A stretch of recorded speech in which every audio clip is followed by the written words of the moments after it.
A powerful burst of gamma radiation lasted a mere half second, but it released an enormous amount of energy. It was more than our sun would produce in 10 billion years. This brief flash lit up the whole sky. Afterward, a much softer and more long-lasting glow replaced it. Astronomers examined the phenomenon with X-ray, radio, optical, and infrared waves. It turned out that people had finally seen a newborn magnetar for the first time ever. It was likely formed after two neutron stars had merged. It resulted in a kilonova, one of the brightest and largest stellar blasts. Its light finally reached our planet on May 22, 2020. Imagine a massive star, at least 5 times the mass of our sun, reaching the end of its life. It might be because it's run out of its nuclear fuel. If it happens, the star starts to cool off. The pressure inside drops, and the gravity starts to squeeze inward. And then, more than 1 million times the mass of our planet collapses within 15 seconds. It happens so fast that an enormous shock wave causes the outer part of the star to blow up. It produces a blinding burst of light. This powerful blast is called a supernova. What's left behind is an incredibly dense core with a huge cloud of hot gas, called a nebula, expanding around it. If the star has been massive enough, more than 10 times the size of the sun, it's likely to turn into a black hole. If not, it turns into a neutron star. It's basically a giant nucleus, the central part of an atom. These stars are mostly made up of neutrons and are rarely larger than 20 miles across. For comparison, our sun is almost 865,000 miles across, which is 109 Earths put side by side. But don't let this relatively tiny size fool you. Any neutron star is at least 1.5 times heavier than our sun and has an intense magnetic field. If you scooped just a teaspoon of this star's insides, this matter would weigh more than 1 billion tons. It's so dense that it makes neutron stars some of the most extreme objects people know about. The next stop is the black hole itself. When two neutron stars merge, they most often create a new, much heavier one. Within milliseconds, or even less, this star collapses into a black hole. But the astronomers who examined the flash of light recorded in March think there might be another outcome. They're almost sure they saw something never observed before: the birth of a magnetar. That's a rare form of a neutron star with an ultra-strong magnetic field. It's 1,000 trillion times stronger than our planet's. This field is also so powerful, it heats the star's surface up to 18 million degrees Fahrenheit. To put it simply, magnetars are the most powerful magnets in the universe. Their magnetic fields can seriously mess with the neighborhood. Atoms, unlucky enough to get close to such a star, get stretched into pencil-thin lines. If you somehow found yourself several hundred miles away from a magnetar, it would end badly for you. The magnetic field would first disrupt your bioelectricity. It means that your nerve impulses wouldn't work anymore. Even your molecules would change under the influence of the star's field. In the end, you'd pretty much vanish. If a magnetar flew within 100,000 miles from our planet, it would wipe out all the data on every single credit card in the world. More than 1 million Earths can fit in our sun.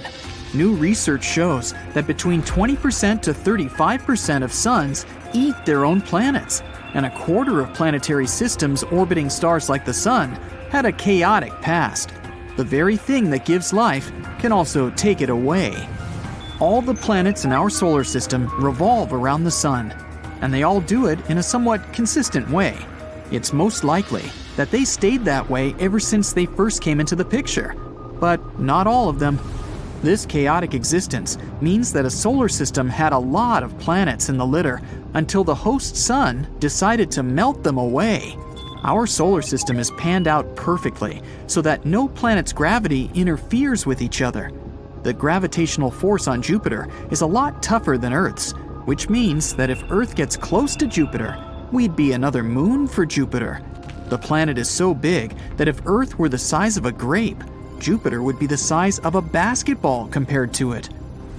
Even with the best technology in the world, it's difficult to tell if stars do, in fact, eat their planets.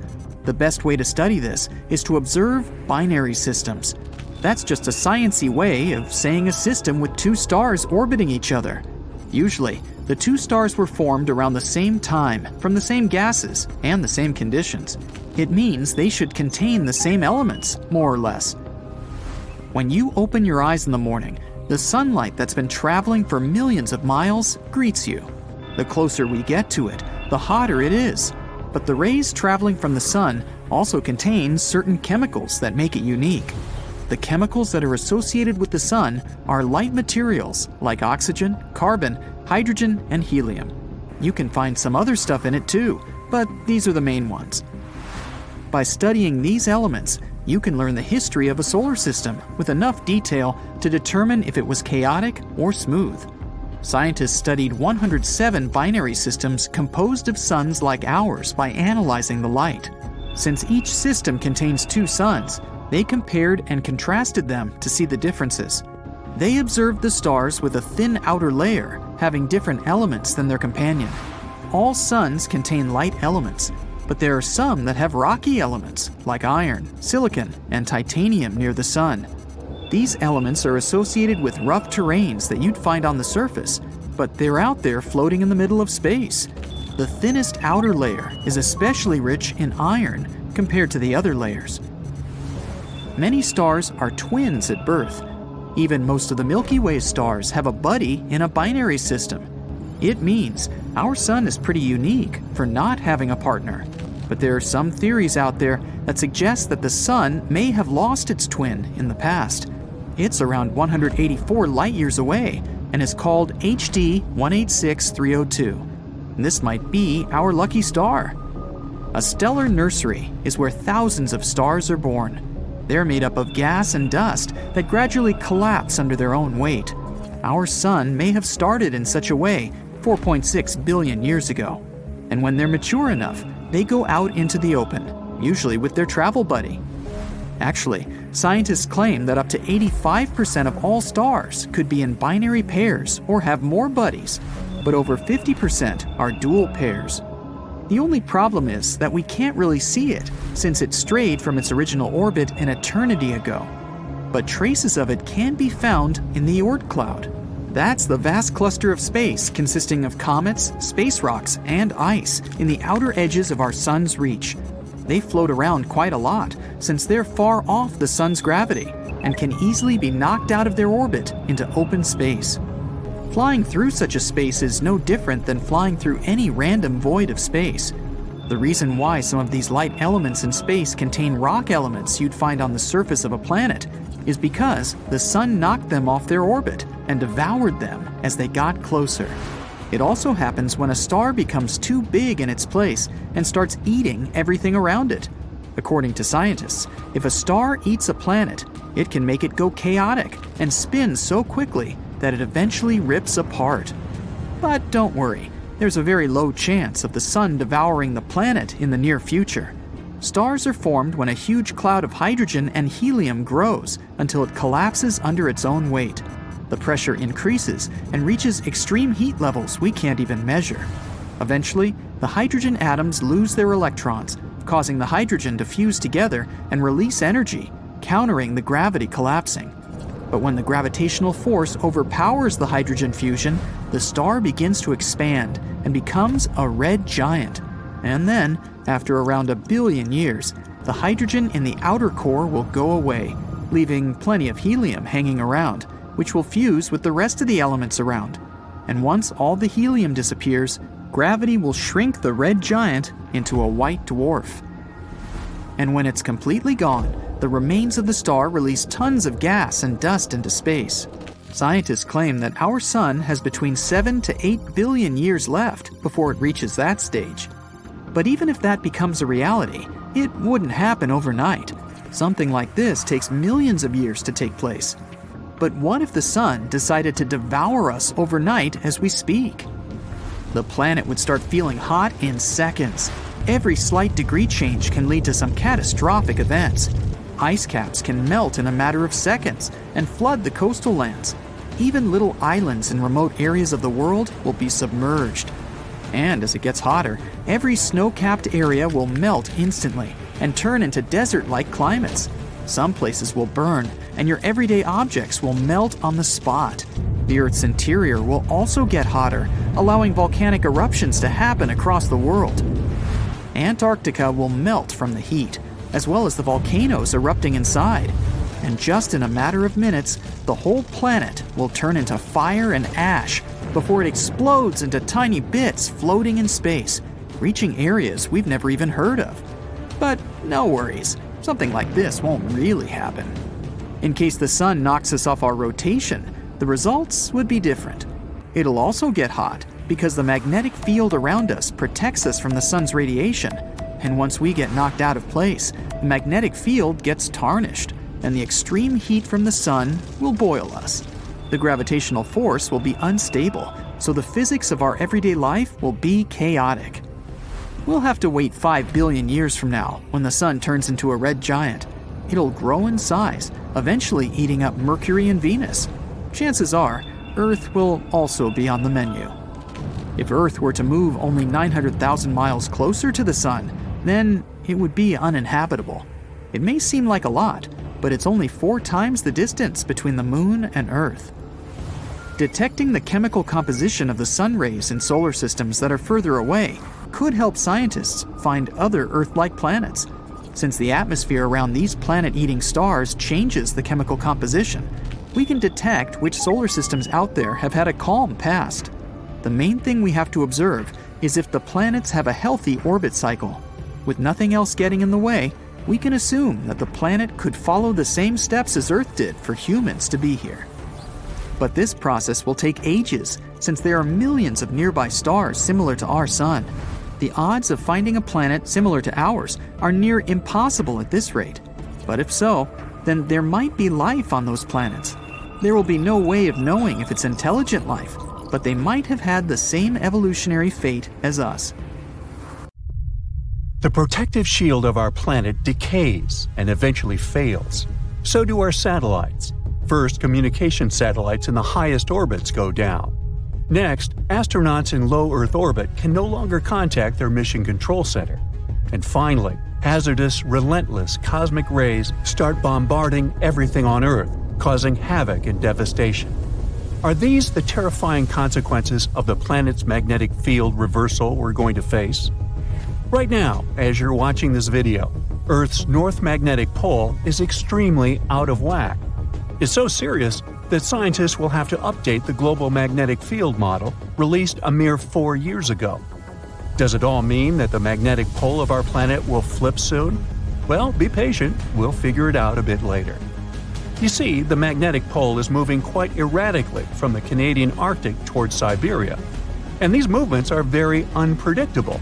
But it's normal for the pole to be moving.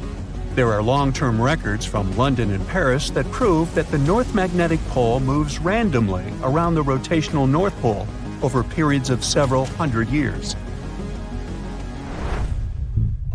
But the most astonishing thing about its movement is that it's speeding up. Around the mid-1990s, the magnetic pole unexpectedly accelerated from a bit over 9 miles to 34 miles a year.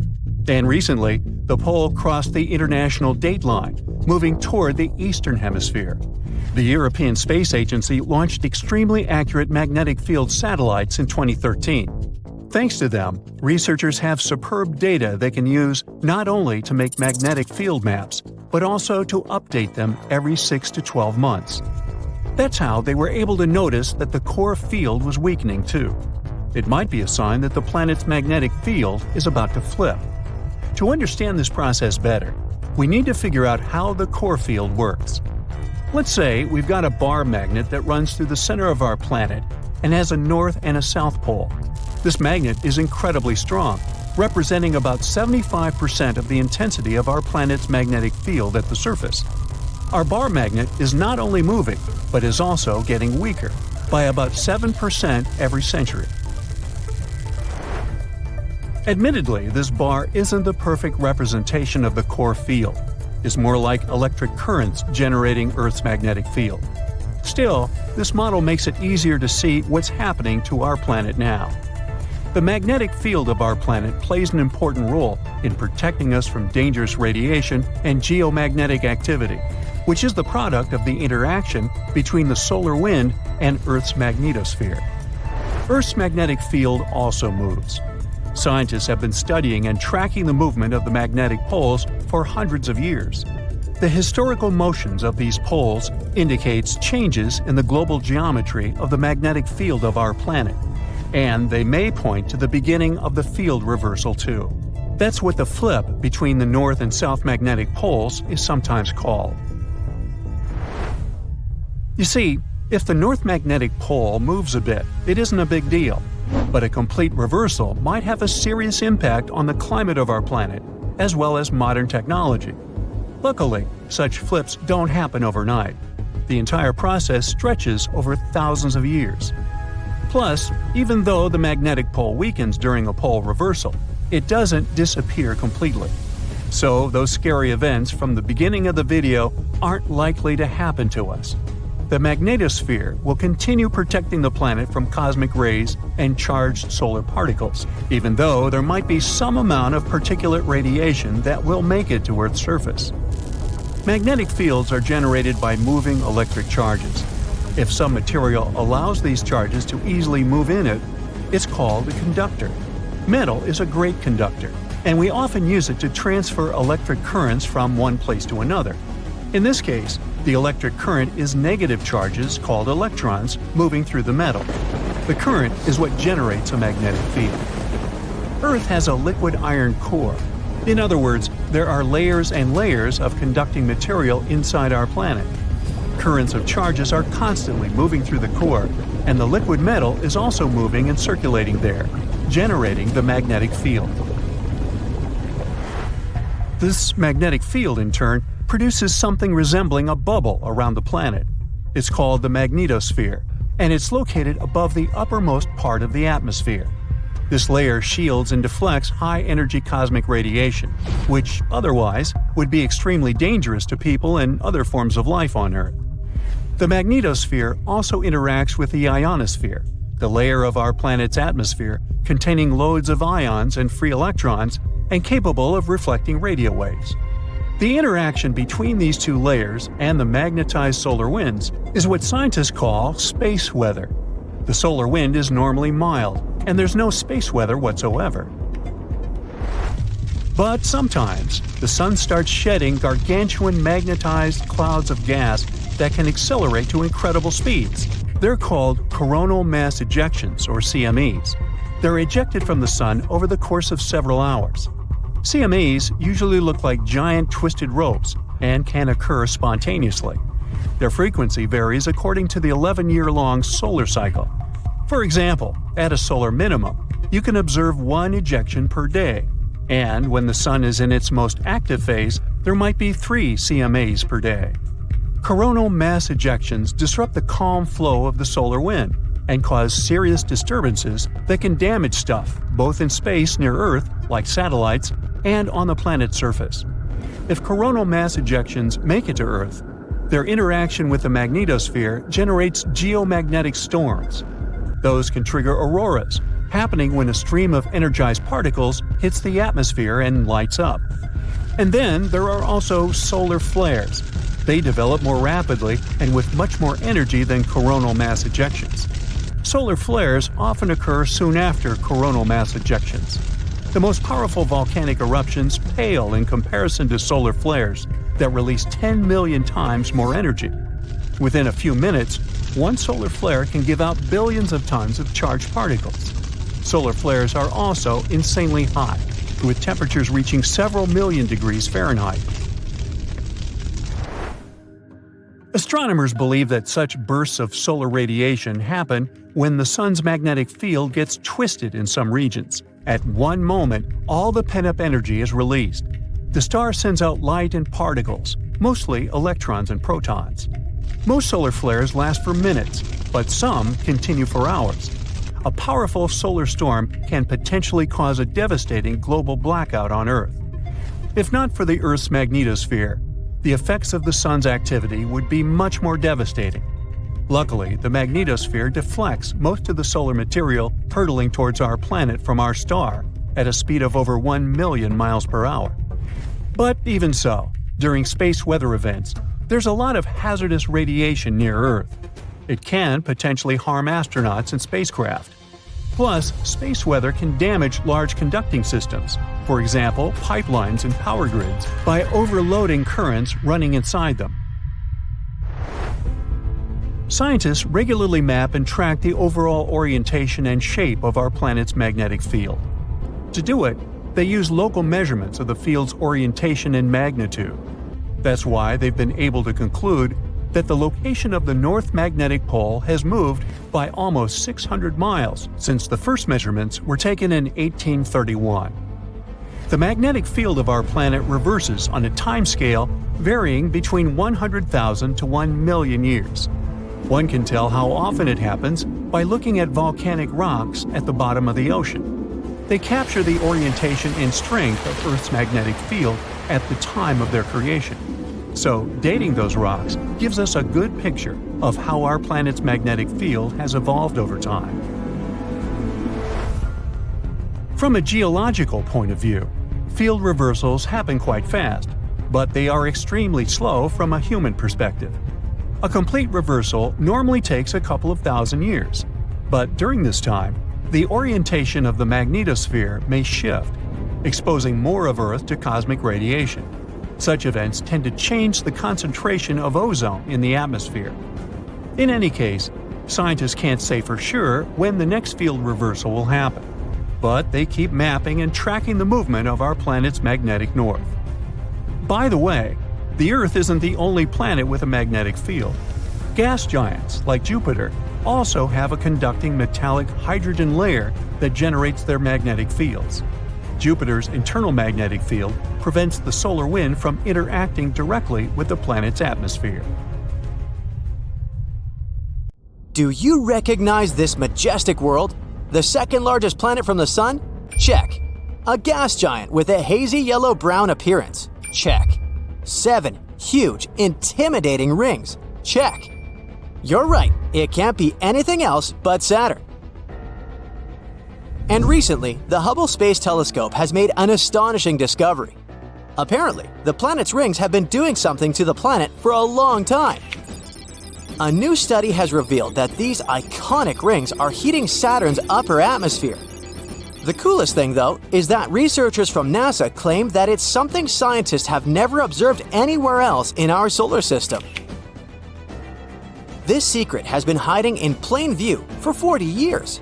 And only after using the observations of the planet received from the Hubble Space Telescope and retired Cassini probe and Voyager 1 and 2 spacecraft did astronomers figure it out.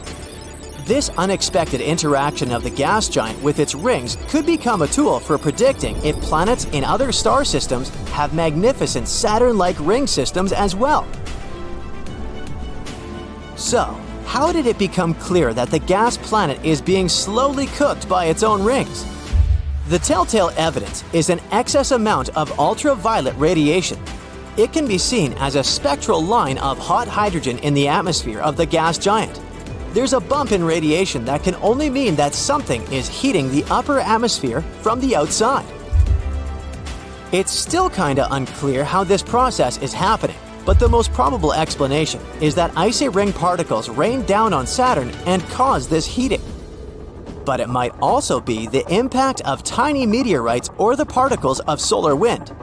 The heating could be caused by solar ultraviolet radiation or some electromagnetic forces that pick up electrically charged dust. When NASA's Cassini probe finished its mission and plunged into Saturn's atmosphere, it had enough time to measure the atmospheric components. And it turned out that many particles were indeed falling from its rings. But in any case, the heating process happens under the influence of the gravitational field of the gas giant. You see, astronomers do know about the slow disintegration of Saturn's rings, but figuring out how this process affects the planet, that's new. Now, do you remember NASA's Cassini spacecraft I mentioned before? For more than a decade, it was studying Saturn, sharing images of the gas giant and its icy moons. It took us to marvelous worlds where methane rivers ran into methane seas and jets of gas and ice were blasting material into space. Anyway, That very Cassini also studied Saturn's magnetosphere. The thing is, forces acting deep inside the planet produce a ginormous magnetic bubble under the planet. And this bubble is called the magnetosphere. Unfortunately, astronomers still have very little information about this phenomenon on Saturn, since magnetic fields are invisible and are, of course, best studied from within. Imagine this: million-mile-per-hour flows of electrically charged particles from the sun, aka solar wind, are spreading through the solar system. Suddenly, something appears in their way. Oh, it's Saturn's magnetic field. It protects the planet, making solar particles back away. As a result, the sun's magnetic forces are raging outside Saturn's magnetosphere, while inside the gas giant's protective bubble, its own magnetic forces dominate. Our home planet also has a magnetic field, but it creates a much smaller magnetosphere. And still, it effectively protects us from the harmful particles coming from the sun and from space. But even though Saturn is protected by its magnetosphere, the sun still manages to mess with the planet. Energetic winds from our star sweep over the gas giant, causing massive auroras. But unlike auroras here, on Earth, Saturn's auroras can only be seen in ultraviolet light. In other words, they're invisible from Earth's surface. You can only see them if you travel to space. But apparently, there are different kinds of auroras on the gas giant. For example, one more type is triggered by the charged particles coming from volcanic eruptions on the planet's moons. And some of Saturn's auroras might be caused by powerful winds swirling in the planet's own atmosphere. These winds blow in the ionosphere, which is a region located beneath the magnetosphere. The same winds might be responsible for the variable rotation rate of the planet. This phenomenon makes it difficult for scientists to figure out how long one day on the ringed planet lasts. Speaking of winds, Saturn has a mysterious vortex swirling over the planet's south pole. The whole thing resembles an enormous hurricane-like storm on Earth, but its eye alone measures almost 2,500 miles across. For comparison, the eye of a typical terrestrial hurricane is a mere 2 to 3 miles wide. What confuses astronomers is that although the phenomenon looks like a hurricane, it doesn't behave like one. It's stationary and keeps spinning over the same area of the South Pole. And while polar vortices on Earth have cold cores, the one on Saturn is warm. And now, brace yourself for another surprise Saturn has prepared for us. In an image sent to Earth by the Hubble Space Telescope, one can notice a couple of dark, shadowy spots on the left side of the planet's rings. Those are informally called spokes, maybe because they resemble spokes on a bicycle. The shading and shape of spokes vary. They may seem dark or light, it depends on the angle and illumination. Sometimes they may even look like blobs rather than something with a classical radial spoke shape. They also don't last long. But the good news is more and more will start to appear the closer we are to May 6, 2025. That's when the autumnal equinox on Saturn will occur. Now, on Earth, that's the moment when the sun is exactly above the equator of the planet, and day and night are of the same length. But on Earth, it's something a bit different. Like our planet, Saturn is tilted on its axis. That's why it has 4 seasons. But since the orbit of the gas giant is much larger, each of these seasons lasts about 7 Earth years. An equinox occurs when Saturn's rings are tilted edge-on to the sun. But what causes the spokes? Astronomers think it might be the gas giant's magnetic field. When a planetary magnetic field interacts with the solar wind, it creates an electrically charged environment. As we already know, on Earth, this results in northern lights, also called aurora borealis. And if we speak about Saturn, the tiniest icy ring particles might get charged too.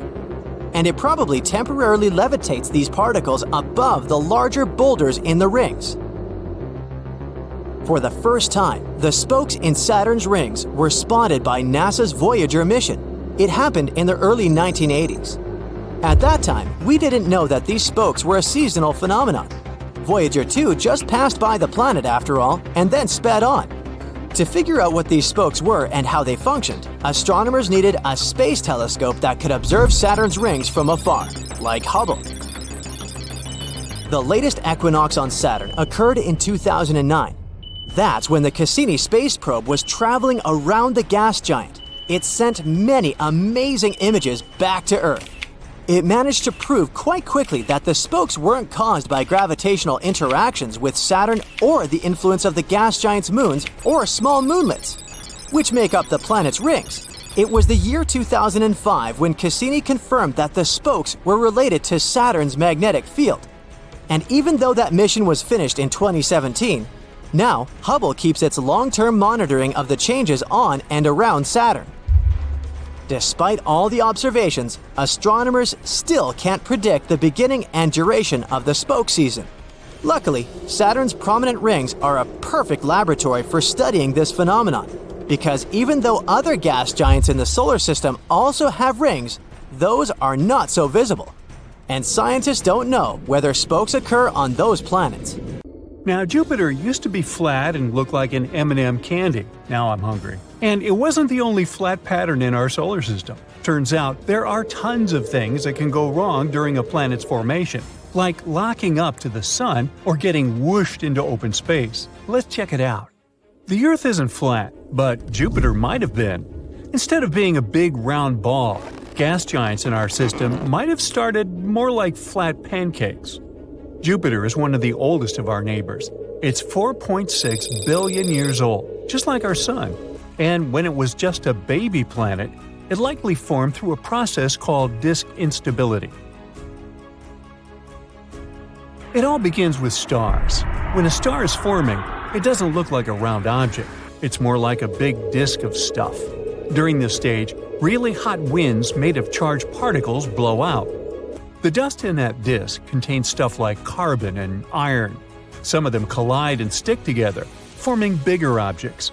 Dust turns into pebbles, pebbles turn into rocks, and rocks bump into each other, getting bigger. Gas in the disks helps all these solid bits stick together. Some break apart, but others stick around, and they're the ones that become the basic pieces of planets. They're called planetesimals.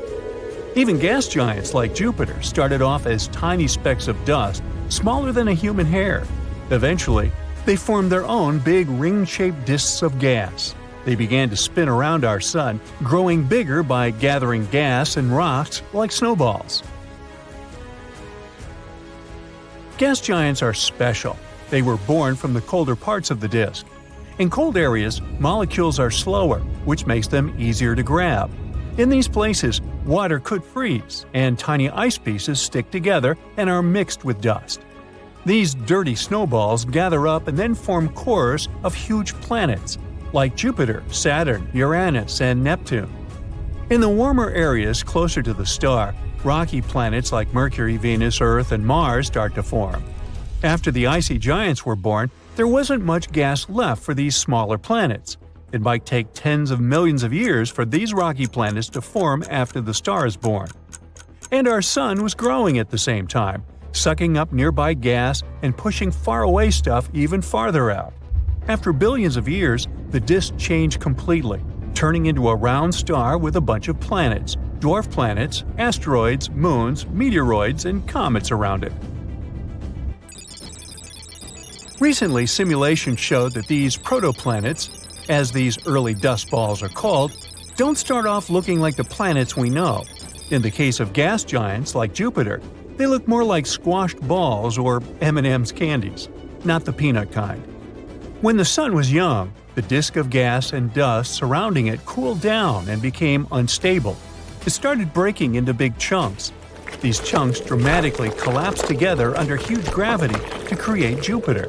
It became a round gas giant over time. There are a lot of oddities that can happen during that process of planet formation. Ever wonder why Venus or Uranus spin in the opposite way compared to other planets? Usually, when things form from a spinning disk of gas, they tend to spin in the same direction. For example, if you spin a bunch of balls on a string, they all twirl in the same way. So, theoretically, all planets should spin in the same direction too. But there are a lot of fast-moving objects like comets and asteroids in our solar system. When they smash into planets, especially during their early days, this collision might send the planets to spin in the opposite direction. Venus and Uranus probably survived a massive collision. Luckily, they weren't repelled to outer space. The gravity from the Sun and nearby planets pulled them back into place. There are also so-called tidally locked planets. These are celestial bodies that spin in a way where one side always faces their star, while the other side remains in perpetual darkness. So one side is always very hot, while the other is extremely cold. If we were on a planet like that, we would only be able to live on a thin line in between. These planets form when they're very close to their star. The gravitational forces are extremely strong, and over time, these forces slow down the planet's rotation until it matches the time it takes to orbit the star. Imagine you're spinning in your chair. Someone comes up to you and, holding onto your chair with their hands, starts spinning with you. This way, you'll always face each other. Tidally locked planets kind of work like that. Our moon is tidally locked to our Earth, which is why we only see one side of it. We've discovered more than 5,000 planets outside of our solar system called exoplanets. Some of them have very strange orbits. For example, planets with incredibly long orbits, thousands of years to make one trip around the star, or very wonky, comet-like orbits, or so-called hot Jupiters. They're super close to their star, way closer than Mercury is to our Sun. But these planets couldn't have formed where they are now. As their solar system evolved, they changed their positions for some reason. This rearranging is called planetary migration. There are three main ways this migration happens. First, because of the gas and dust spinning around the planet. When a planet is bumping into this stuff, it can create spiral patterns in the gas. These patterns can either push the planet closer to the center or farther away, depending on how they mix together. It's called a gas-driven migration. This is what Jupiter experienced when it moved closer to the Sun billions of years ago. I wasn't around then. This also explains the existence of hot Jupiters. Second, big planets can shove the smaller ones, changing their paths. Third, the star's gravity can tug on the planet, making its orbit more circular. Ever heard of rogue planets? Imagine a lonely planet floating in the vastness of space without a star to call home. They're like the wandering nomads of our galaxy, doomed to drift around forever. And there are so many of them, there might be more free-floating planets than ones that are tied to stars. We're talking trillions of rogue planets hanging out in our Milky Way galaxy alone. They're often as massive as our biggest planet, Jupiter, but most of them might be Earth-sized. Some might even have thick atmospheres that keep them warm, even though they're far from any star. Some of them might have wild auroras, while others could host moons with liquid water, a potential haven for life. There's even a chance that they might contain extraterrestrial life. These planets might bump into other stars or even entire planetary systems as they journey through space. Sometimes they might get caught in a star's gravity for a while before getting flung back out into space. But how are they born? Sometimes, during this chaotic process of planet formation, not all planets can manage to stay close to their parent stars. Some of them get kicked out of their solar systems due to powerful gravitational interactions with other planets or passing stars. These ejected planets become rogue planets. In 2012, astronomers found a solar system from the very beginning of the universe. This system included a star and two planets. We called it a fossil system. The star is super old, about 13 billion years, almost as old as our entire universe. It was mostly made of just hydrogen and helium. This is unusual because planets usually form from clouds of gas that contain heavier stuff. That's when we figured out that the way planets formed before was different from how they form now. We know that stars with more metals are more likely to have planets. In astronomy lingo, metals means any chemical element other than hydrogen and helium. But in the early universe, there weren't many metals. Most of them were created inside stars and then spread out into space when those stars blew up. So, when did the very first planets form? This newly discovered system helps answer these questions. Its two giant planets are orbiting a star that's incredibly low in metals and extremely old. This should be really rare, if not impossible, but they exist. This means that maybe there are more planets in metal-poor systems than we thought. Studying them will help us learn more about the history of planet formation.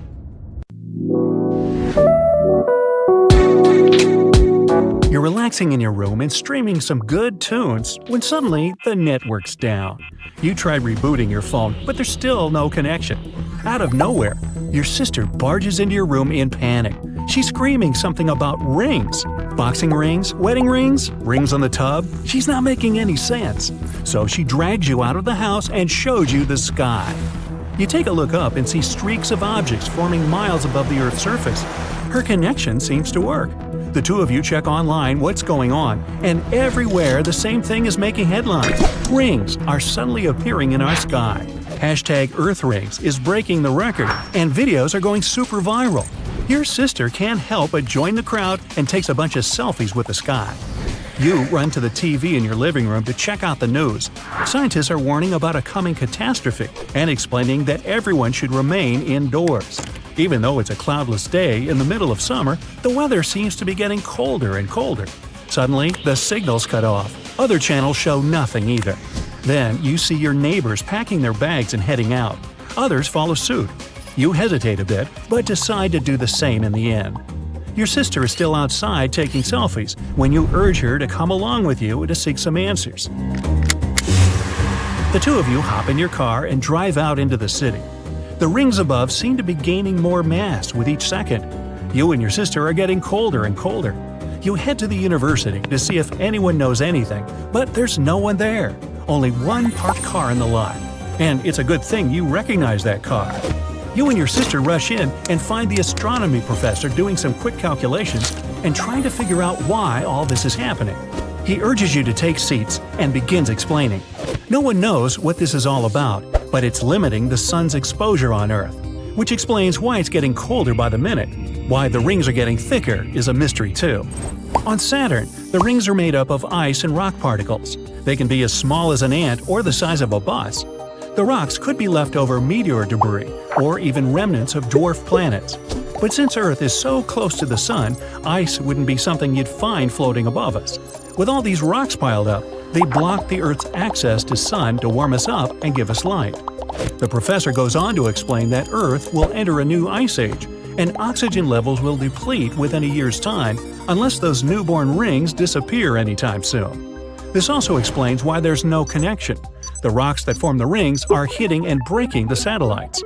Suddenly, you hear a loud ringing noise outside. The three of you head outside and see a helicopter blasting an alarm with a red light flashing. Everyone to your homes now! This is not a drill! Everyone, head home! You get in your car with your sister, but the roads are jammed. You have to go on foot, which will take 2 hours. There's no way anyone can remain outdoors. You venture out seeing everyone stuck on the road. They're all arguing with each other and causing chaos. You try not to get caught in the middle of anything and sneak your way to the highway. With the rings getting thicker, less sunlight is breaking through. This ice age info is stuck in your head, chilling you even more. You take a deep breath and see a thin mist coming out of your mouth.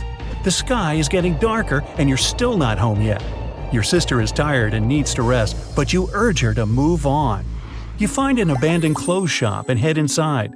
The store clerks are actually giving away thick jackets for everyone to wear. You grab a couple and slip them on. Only 1 more hour to get home, but the sky is completely dark. There's no way you and your sister can go out in such conditions, so you decide to camp up in the clothes shop. They set up a mini bonfire in the middle of the shop and create makeshift sleeping bags with the rest of the unused clothes. Luckily, there's enough food to feed everyone, including you and your sister. It's the middle of the night. The fire goes out and you can't see outside the shop. You head to the window and open it up. A huge pile of snow spills in and wakes everyone up. It's the middle of August, and a snowstorm formed overnight. Everyone is freezing, and they start the fire anew. There's no radio or any way to find out what's happening. The wind picks up and starts shaking the shop. Things start falling off the shelves, but you and everyone else are cozy by the fire. The next day, you look outside and see the entire area covered in snow. You live in a sunny place where it barely rains, and the rings in the outer atmosphere are even bigger than last night. Out of nowhere, a truck filled with people pulls over, and the driver tells you there's a shelter for everyone some miles away. The truck has chains all over the tires and is equipped for the worst snowy conditions. Even though it's morning, the sky is pretty dark. You and everyone else hop in. Abandoned cars, some with their doors still open, are scattered all over. The truck drives around them or just smashes through the ones in the way. It pulls over next to an ambulance and takes all the equipment to help the ones in need. You drive past your neighborhood and see your entire house covered in snow. The large tree in your backyard has fallen under the weight of the snow and broken the roof, allowing snow to flood in. The truck speeds through and gets to the shelter, which, to your surprise, is the mall. You get out and see many of the townspeople being led to various stores that have now turned into dorms and health units. You're left in a sports store with a bunch of other people. Your sister has also been able to bunk with you, and to your luck, you see the professor helping out some people.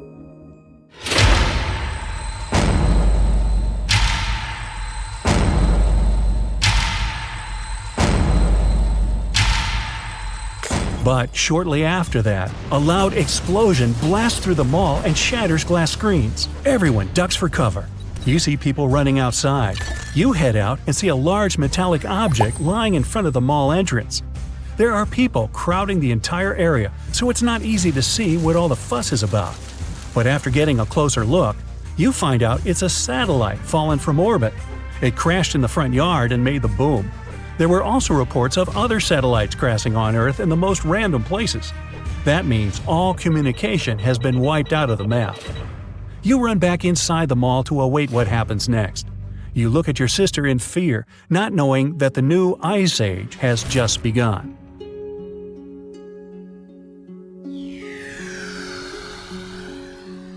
One year later,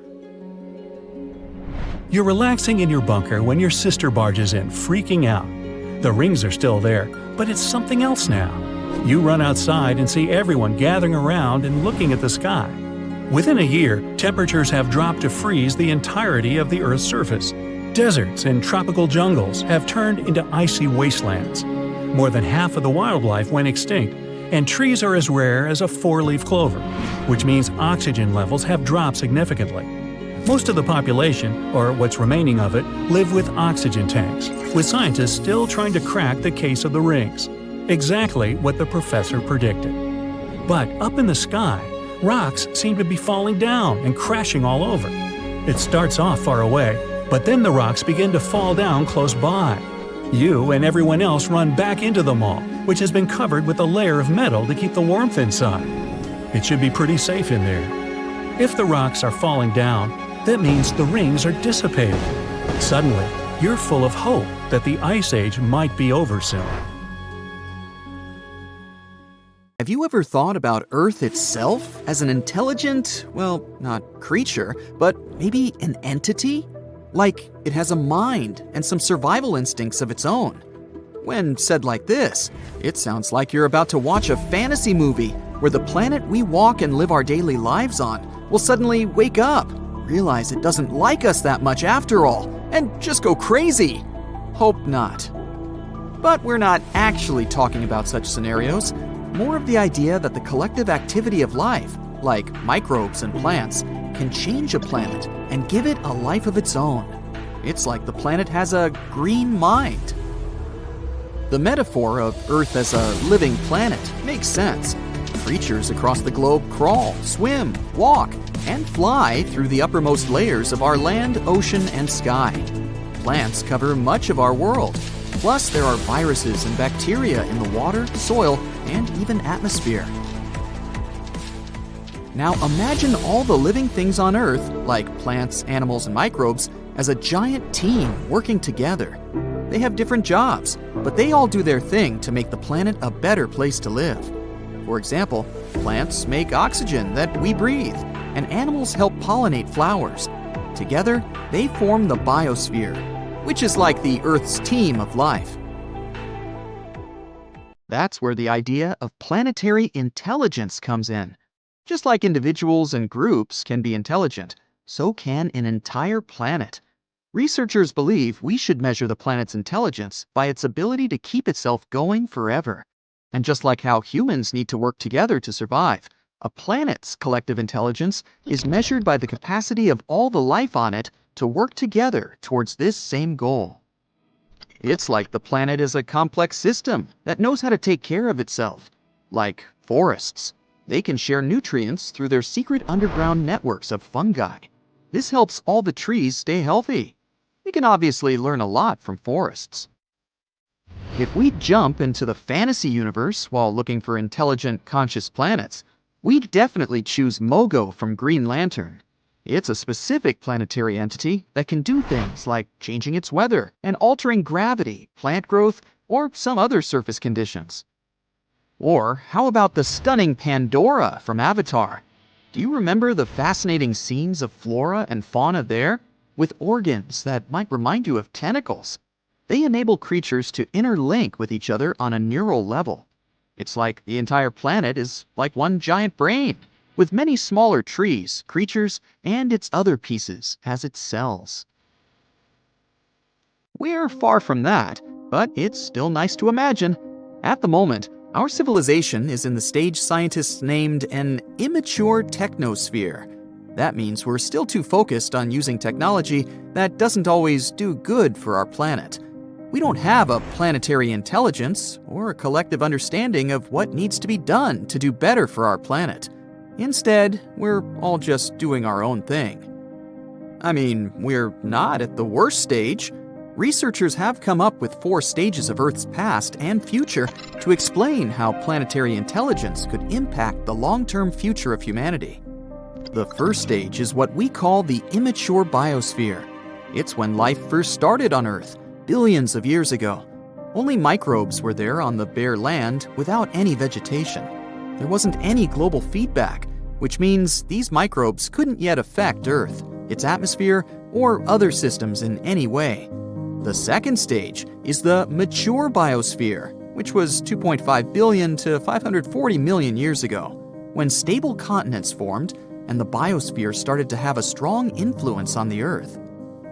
The third stage, known as immature technosphere, is where we are now, with interlinked systems of communication, technology, transportation, electricity, and computers that draw resources from Earth's systems and affect the biosphere. The fourth stage, also known as the mature technosphere, is where Earth should aim to be in the future. It means technology will benefit the entire planet. We'll use sustainable forms of energy, like solar power. Planetary intelligence is the sign of a mature planet, and researchers are trying to figure out how we can move towards it. So, things we do on an individual level do matter.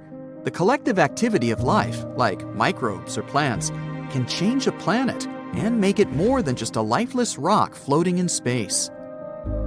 Through the biosphere, our home planet kind of figured out how to host life by itself billions of years ago, and it's still going. Now we need to figure out how to have a similar kind of self-maintaining system, but this time with the technosphere.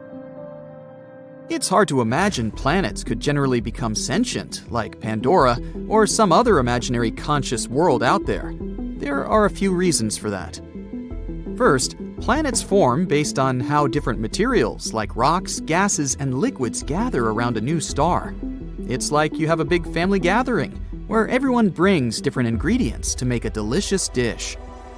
And just like how these ingredients won't suddenly turn into a living being, the materials that make up a planet won't just turn into self-aware creatures. On Earth, after billions of years of complex chemical reactions, some molecules started to replicate themselves and carry information. That's how life on our planet began. And Earth is the only such example we have. Here's the second reason. Imagine you have a big garden where you plant a lot of mushrooms or bacteria, hoping they'll become really smart and help you take care of the garden. But mushrooms and bacteria don't have brains like we do. It's not like they need it anyway. Having a big brain is really expensive for animals too. It takes a lot of energy to keep it running. So, animals only become as smart as they need to be to survive and thrive in their environment. Dogs and cats are pretty smart because they need to be able to avoid danger and find food. They don't need human kind of intelligence for things like building houses, creating art, or inventing new technologies. So, it would be hard to bring all living beings and plants to the same level of intelligence. The third reason why it would be difficult for a planet to become sentient is the main rule of the animal kingdom. Life is all about survival of the fittest. Every creature is competing for resources like water, food, and space. But not only do different species compete against each other, but individuals within the same species also fight. Just think of how fiddler crabs fight for territory on the beach, or how wolf packs fight over prey. Or me, when I see an empty spot on a crowded beach. This kind of competition is not a good base for global cooperation. There are a couple of exceptions to this rule. For example, ants. They may not be the brightest creatures on the planet, but when they come together in colonies, they can achieve amazing things, like gathering food that's way bigger than them, building nests, raising young, and even farming. In fact, they act like a superorganism called a hive mind, where every ant works together towards a common goal. Insects like bees and ants are very altruistic and work together to ensure their queen reproduces. If one large ant colony took over our whole planet, it could act as a single mind and work towards the colony's and planet's interests until they run out of resources. But in reality, it's hard to imagine any organism, even a superorganism, could reach such a level of self-awareness and consciousness. Number 5. How could we keep in contact? When it comes to communication, ants use pheromones and humans use nerves.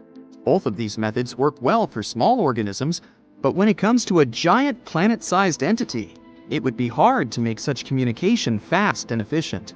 So, communication within a planet-sized entity would be much slower than what we have in our homes, like our computers or smartphones.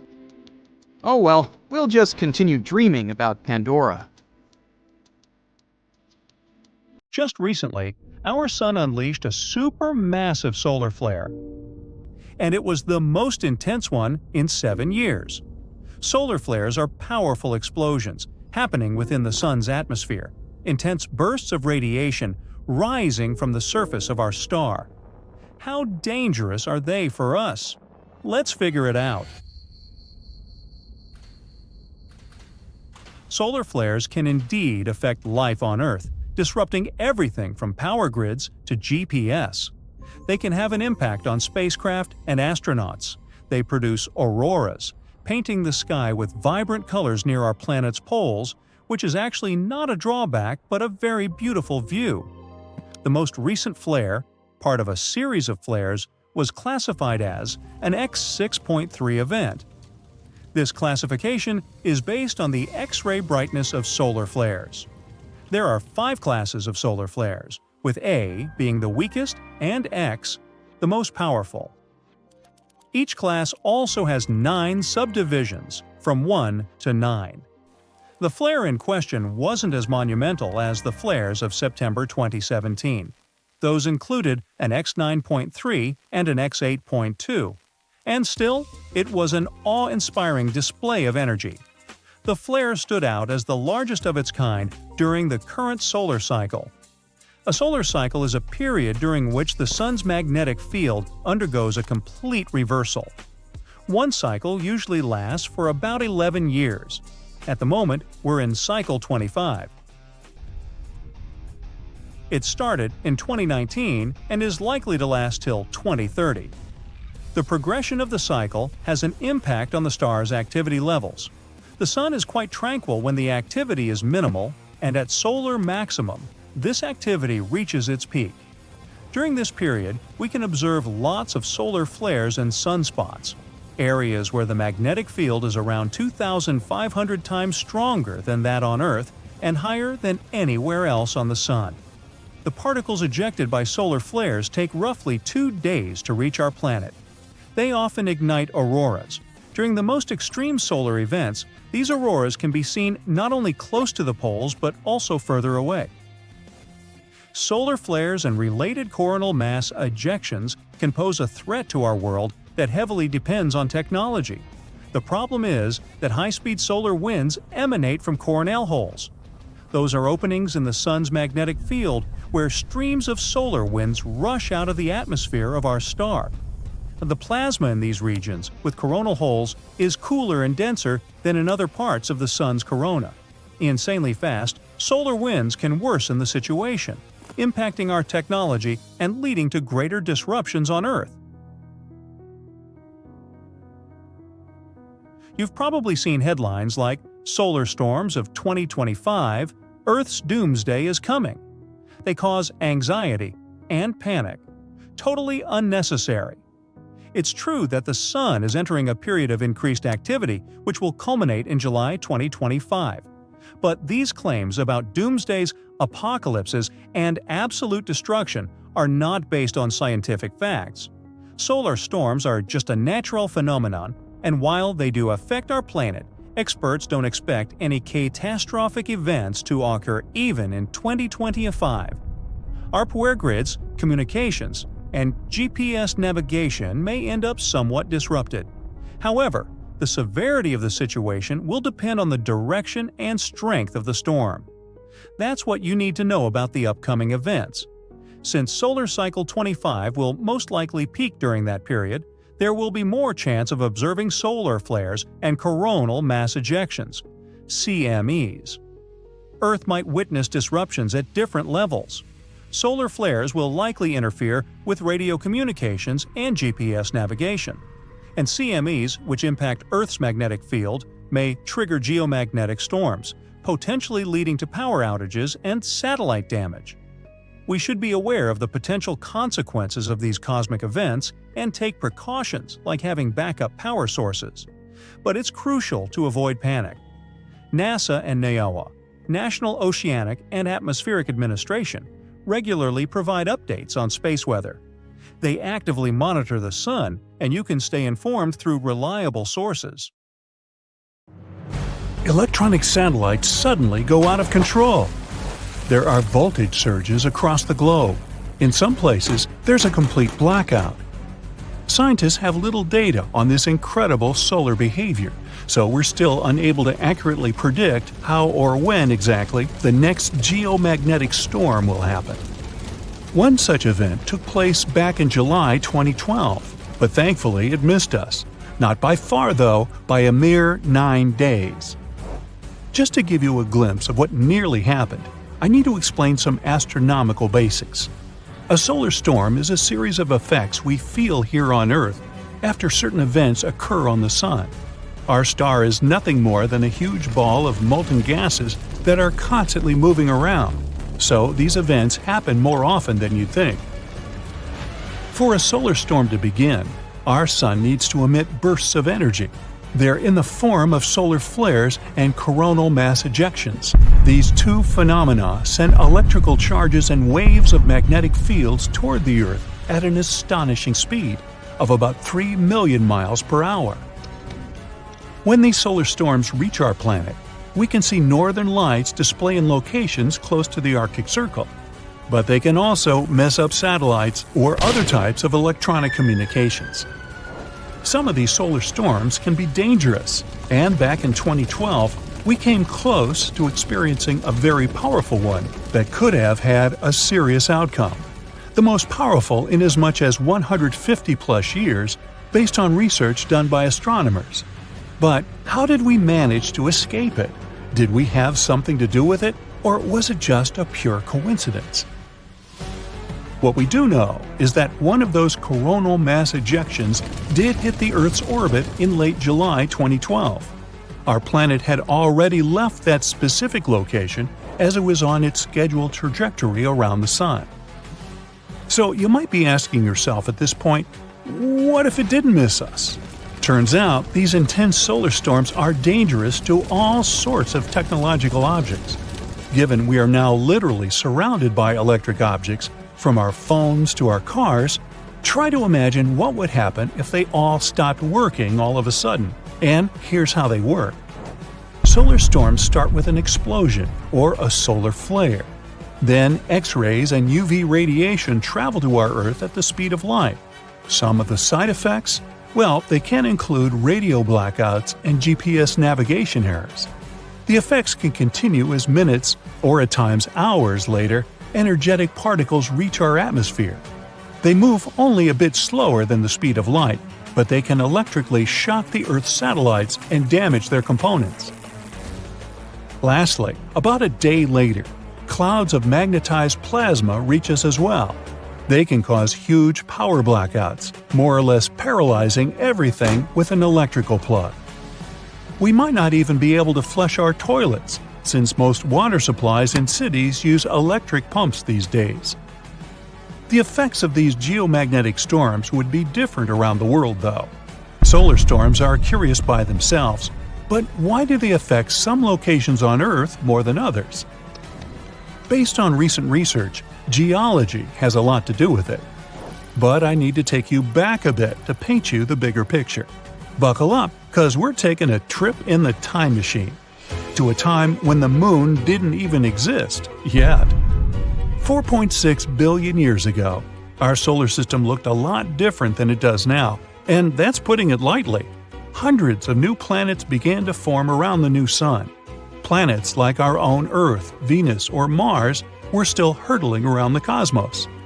Back in the 1970s, an astronomer named Donald R. Davis developed a theory that said the moon was born when another planet hit a newly formed Earth about 4.5 billion years ago. He also indicated that it might have been the size of Mars and later named this planet Theia. It's difficult to imagine what that impact might have looked like, even with the equipment we have these days. The astronomers suggested the giant impact hypothesis, trying to piece together this mystery. After running into our planet, the outer rocky layers of both Earth and Theia were projected into a circle of cosmic matter. Out of this debris, what we now know as the Moon was born. The Earth's core has apparently consumed Theia's iron core, that is, if it had any. Our planet also got into the position it occupies today. This way, it became more susceptible to geomagnetic storms. Back then, there was little to no information as to what might have happened to Theia, apart from giving us our only natural satellite. It took several years for a series of scientists to come up with an exciting new idea that revolutionized what we knew about our planet. What was left out of Theia is hiding under two continent-sized layers of rock deep within our planet. This theory is also one of the only explanations for why the moon is so dry and doesn't have much of an iron core. But why is geology so important when it comes to geomagnetic storms? Well, that's because recent data revealed that the type of rocks below your feet can affect how well your city adapts after powerful geomagnetic storms. Some types of rock, like sedimentary rocks for example, generally have more space filled with water, which makes them electrically conductive. Other types of rocks are denser and have more resistance when it comes to electricity. Whenever such a storm happens, people living in the New England highlands may have a higher risk of experiencing major disruptions. At the same time, those in the mid-Atlantic coastal plain have less to worry about, simply due to what's hidden beneath their cities. How did we know how scary these storms are? Well, this wasn't the first time it happened. Solar storms have dazzled the astronomer community for many years now. The most iconic event of this magnitude was the Carrington event, which happened way back in September 1859. It gave us a sneak peek of what the power of the sun is, to say the least. They named it after an English astronomer, Richard Carrington, who witnessed the solar flares himself. The power of that solar storm was something humans had never experienced before. The strong geomagnetic storm caused northern lights as far down south as the territory of Hawaii. On the morning of September 1, 1859, Richard Carrington made his way into his private observatory, located outside of London. He opened the observatory dome to have a complete view of the sky and directed his telescope to the location of the Sun. He saw a bunch of huge dark spots that gleamed on the surface of our star. Shortly enough, Carrington noticed two enigmatic areas, intensely bright and full of white light bursting out from the sunspots. They disappeared 5 minutes later, but the effects carried on all across the Earth's surface. At first, later in the night, telegraph communications all around the world started to malfunction.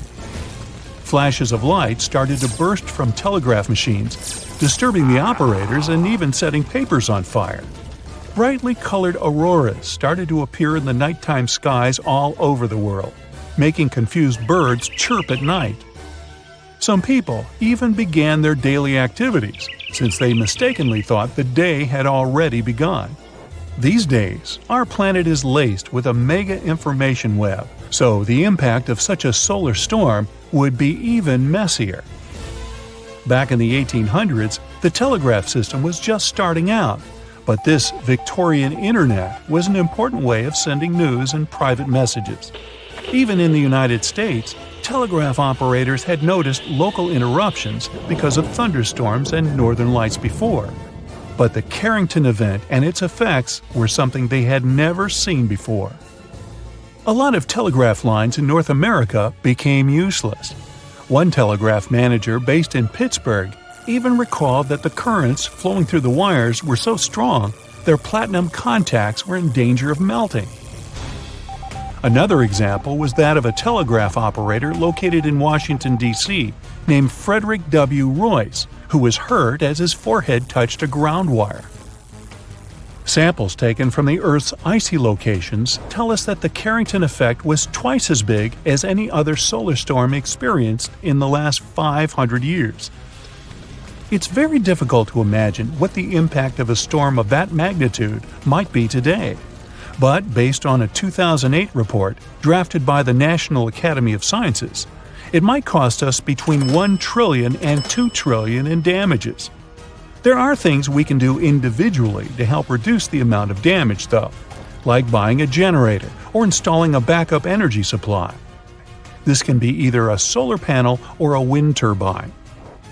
More so, we can equip our houses with surge protectors that connect to our electrical panels and can save us from lightning and other power surges. The simplest solution of them all? Just unplug all the devices you're not using at any particular moment. If they aren't connected to a power source, they can't be affected by any surges. Ah, beautiful! You're walking with your friend and look up at the sky. The sun looks a bit different today, like it has some kind of ring around it, a rainbow type thing. Huh? Hey, look at that! Your friend pulls his head up out of his phone. You shouldn't look directly into the… Stop everything, he says. It's a sun halo. We need to find shelter now, unless you have the world's biggest umbrella on you. A sun's halo is nature's sign that there's a snow or rainstorm on its way. It's caused by clouds that are made of bazillions of small ice crystals, flying around 20,000 feet. Sunlight goes through those crystals, which causes the light to split and refract, like when there's a rainbow. Now, don't look at the sun halo directly. It's going to be tempting because it's not something you see every day. Plus, it's really beautiful. But ultraviolet light can burn the exposed tissue of your retina and cause serious damage. So, not worth it. Grab some sunglasses and you're good to go. This phenomenon lasts about 40 minutes. These clouds are the same ones that can cause a spooky ring around the moon at night sometimes. Nature sends early signs of disasters in many ways. J-shaped trees means there's a landslide coming. Since the ground is moving slowly, the trees grow into the super selfiable shape. Try to find a flat area and avoid going near any trees, unless you have superhuman strength. You're on a nice walk on the beach. Sand, sun, not a cloud in the sky. Then, out of nowhere, you see the ocean going back away from the shore. Suddenly, you can even see bits of coral, small fish, and other random small sea animals. That's a good sign to leave. There might be a tsunami on the way. A tsunami is formed when there's an earthquake underwater, and it can hit the coast at 500 miles per hour. It's mostly a Pacific Ocean thing, but why risk it? If there's a channel of choppy water on the beach, stay away. There might be a rip current under the surface that can be extremely dangerous. Sometimes waves hit the shore in a weird way, which forms these rip currents. You might see a strange gap in the waves, or you might notice random bits of seaweed going in all different directions. If you don't ever find yourself caught in a rip current, try to stay afloat and don't waste your energy swimming against the current. Yell out for help and try to float your way along the beach. Once you break out of the channel, swim diagonally to the shore. If you find yourself in the ocean and see a group of sharks swimming, okay, this scenario doesn't sound good either way. Well, the good news is they're not necessarily coming for you. The bad news? The sharks might be trying to escape from a huge tropical storm or even a hurricane. Sharks can sense these things, so when nature gets angry, they group together and swim deep under the surface to get to safety. You probably shouldn't follow them. Good luck! The golden rule since ancient times: follow the animals. Insects, rats, and snakes leave their homes a couple of days before really big earthquakes. Scientists can't track or really explain how they know it's coming. It seems animals really can sense earthquakes, maybe because they feel those smaller initial shock waves that we don't even notice. What if you see animals running towards you? Well, that could mean you're about to get eaten for breakfast. Or it means there's a wildfire behind them. Amphibians like frogs, toads, and salamanders try to protect themselves by burrowing down into the ground. Others just run. Before you start running alongside them, check to see if you can see smoke. You don't want to sprint flat out for nothing. Well, it's not just animals. We can spot warning signs too. For example, if you notice your hair suddenly starts to stand on end and your jewelry starts to buzz, take shelter right away. Lightning might be about to strike somewhere nearby. If you're outside and can't run into a house, make sure not to stand near any tall structures. Lie flat on the ground. Be near water. Seek shelter under an isolated tree or stand in an open space. And don't stand on top of the Empire State Building. That thing gets zapped hundreds of times a year. Do you like skiing? It's all fun and games until all you can see is white. Avalanches can move up to 80 miles an hour, so watch for some warning signs. Does it feel hollow when you walk in the snow? Are there cracks around your feet? Can you see a huge avalanche coming? Time to go! Sometimes a storm mixes its blue light with the red light from the sun, and you get a pretty impressive green. Enjoy it from a safe distance, preferably indoors. This super tall thundercloud usually means you're about to get smashed by hail, or worse, a tornado. Find cover somewhere, like in an underground parking lot or a basement. It might be a bit embarrassing if you're wrong, though. Okay, we know volcanoes can be dangerous, but the lakes near them? Is anything not a sign of danger? Lakes that are near something boiling hot that never cools, so volcanoes, are like wildly shaken soda cans, just about to burst. The magma that's underground actually pushes carbon dioxide into the bottom of the lake, and that gas stays there, waiting. Then, even something boring like rain can disturb the lake a little too much and bam, or boom! You get the picture. Diving, swimming, snorkeling, the sea can be amazing, but it's pretty unpredictable.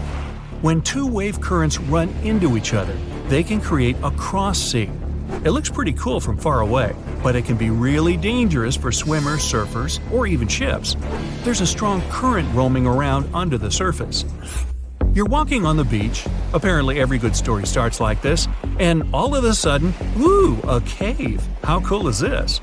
You should probably go in there, explore a bit, and no. If there's a full moon out, you might not be able to get out of that cave. A full moon affects the tide and makes it lower than usual. That cave might be more accessible, but instead of an exciting adventure, you could end up trapped in there until the next full moon. Bring a big lunch. A wall cloud is one of those things you're both excited and scared to see. Scared because you don't know what it is. Excited because, well, how often do you see something like that? Whatever you feel, tell your legs to start running.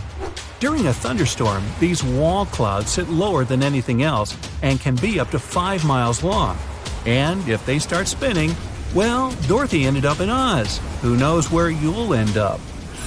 It's 2009 in Italy. A man was hanging out in his kitchen. Then he saw some flickering lights. He knew just what to do. He moved his family to a safe place.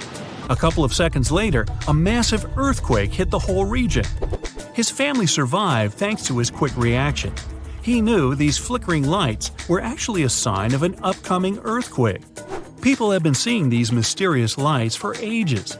Some thought it was some kind of sign coming from space. Scientists never used to take them seriously, but after the invention of photography, more and more evidence of these strange lights appeared. Soon, they realized the connection. The lights appear, and pretty soon, the earthquake hits. After a bit of digging around, they actually found some records of these earthquake lights from hundreds of years ago. There were bluish flames coming out of the ground right before an earthquake. Ooh, creepy. Oh, ocean, come on, not you again. Okay, but just one more. If you see the oceans turned all reddish-brown, don't go in the water or anywhere near it. This red tide is caused by toxic algae and is something you can find all over the world. That toxic algae can be there even if the ocean's a normal color. Getting that stuff all over you can cause some health issues.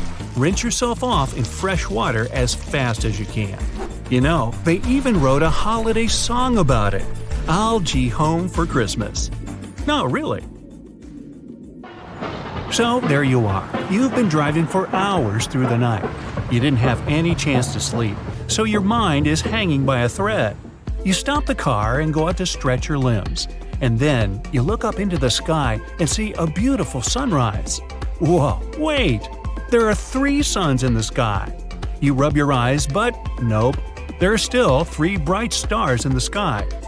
No, our home star hasn't been torn into 3 pieces, nor has it been visited by 2 other stars. This is called a sundog. It occurs mostly during severe frosts. Small ice crystals in the sky bend the light. As a result, you may see 3 bright spots in the sky instead of just 1. This phenomenon is officially called a halo. Usually it's just a circle around the sun. You can even see a halo at night, too. Just look at a street lamp and you'll see a bright circle around it. Sometimes a halo can take on a fancier shape. If there's a lot of ice in the air, the light is warped even more, just like in a room with a dozen mirrors. Then the halo can take on the shape of a human eye. Because of this phenomenon, a false dawn can occur also. While you're looking at the horizon, the dawn begins and the edge of the sun appears. A little bit more and wait! The sun starts to just dissolve in the sky. After a few moments, it's dark again. And only a minute later, the real sun shows its face. It was the same light curvature effect you saw before with the 3 suns. Only now, the light is curved vertically, not horizontally, and instead of the real sun, its reflection in ice crystals in the sky appeared. But the sun with 3 stars on the horizon is actually real. Not on Earth though, but 340 light-years away. There's a star system at the center of which lurks a star almost twice the size of our sun. And there are 2 small stars orbiting around this giant. From afar, they look like dumbbells. This strange world has a planet too. Sunsets and dawns there really happen with 3 stars. If you brought your significant other to a park bench to watch a sunset here, your date would go just fine. Whatever that means. Now you're at home, watching YouTube to the sound of a thunderstorm. Suddenly, you hear the sound of a window shattering and all the lights in the house go out. You see a streak of bright blue light from under the door to the next room. You open the door and see a sphere of lightning the size of a basketball. It's hanging still, occasionally zipping tiny lightning bolts to its sides. After a couple of moments, the ball flies away toward the window through which it got here. You've just witnessed a ball lightning. Clever name. Such a phenomenon has been observed in different parts of the world, and each time it scared people to bits. In 1753, an experienced sailor went up on the deck of a ship. He looked out and saw a big blue ball of fire over the water. The sailors wanted to turn around and catch up with this mystical orb, but it was moving too fast, and before they could change course, the ball flew upward at a tremendous speed. Then there was a powerful explosion, the force of 1,000 cannons. The boom toward the top of the ship's mast, and several sailors were thrown back by the shockwave. In the same instant, the orb disappeared, leaving behind only the unusual smell of sulfur. And one recent case occurred in Eastern Europe. During a thunderstorm, a ball of lightning flew into a woman's house. The woman remained motionless, and the blue ball flew right over her head. The lightning then discharged into the electrical wiring inside the wall and disappeared. But despite eyewitness claims, ball lightning still remains an unconfirmed phenomenon, and even if it exists in reality, we can't explain how it appears. Some scientists have even been able to create ball lightning in the lab, but those spheres weren't stable and they weren't anything like what the witnesses described. Moving on. This cloud looks like a dinosaur, and this one looks like a cat, and this one, it looks like these clouds are falling down. That's just a mammatus cloud. Their shape really makes them look like chunks of clouds about to slam on the ground. Well, that's not going to happen, but you better start seeking cover anyway. Such clouds are a sign of a severe thunderstorm coming. It takes a lot of moist air with ice crystals at the top and dry air at the bottom to create such clouds. Then vertical currents of air appear between these layers, and these currents make the clouds take the shape of a human brain. And this giant cloud looks like a dome that's going to cover an entire city. In fact, that's exactly what happens. A huge cloud covers a large area and then rains heavily on it. Sometimes the front of such a cloud takes a bizarre shape, like in these pictures. It looks more like several giant spaghetti clouds, or even giant cloud worms. This phenomenon can often be seen in Australia, and it's called a morning glory. It happens because a strong wind twists parts of the cloud on both sides, and then the huge sheet of air dough splits into thick strips. And sometimes you can see clouds in the sky made of birds. Wow, that cloud moves quickly and changes shape. It becomes more transparent and then denser and darker again. The birds seem to be involved in some kind of dance or performance. But they're not doing it for beauty or for the crowds of spectators gathered below. They're doing it for protection. When birds group themselves into such a cloud, they intimidate birds of prey. An eagle or hawk would have a hard time picking out a single target among the endless numbers of birds. And they move quickly, covering each other. Fish are huddled together in schools in the same way. Such a cloud might just spook a hungry predator. For another unusual phenomenon, we'll have to look at the Earth from a bird's eye view, at night. We head to the Middle East. There's a large desert there and it's completely dark, except for one spot. It's a big circle that glows with a bright orange light, the Darvasa crater. And it's just a giant gas burner. Years ago, geologists found gas there, and they started mining for it. But when they excavated, they came across a void underground. The void collapsed and it formed a crater. It's as wide as half a soccer field and as deep as a 5-story building. Gas began to come out of the cracks in the crater, and since animals were often grazing near this place, the gas could harm them. Then the geologists decided to set these gas streams on fire to exhaust the source. One spark, and the crater was filled with columns of fire 30 feet high.